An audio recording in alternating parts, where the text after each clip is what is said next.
Brother Shaggy. Hey, Shaggy. How are you? I'm fine. Any question of the day? Yes, sir. Oh yeah, eat. Can you wash your girlfriend's pants? Make me wash a woman pants. Pata. Yeah, we Limau. Laughing my ass now. Brother Shaggy, you'll be giving 10 million pounds.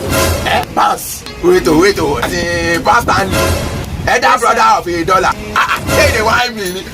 Hey, I dey wash pants. Go see, go for Unilag, for you high. Now me dey wash all the girls pants wey dey there. Which size you want? You see a small, go ask the man. Say larger, big, medium, big. Oh yeah, go ask another bad boy. See smaller, small. Oh yeah, go ask me. Wait, so how much of a amount are we talking about? 10 million pounds. How much million? Give me 5,000 naira pounds. Because you won't say what? At the sight of a money, the word will dey tremble. Hey! Thank you.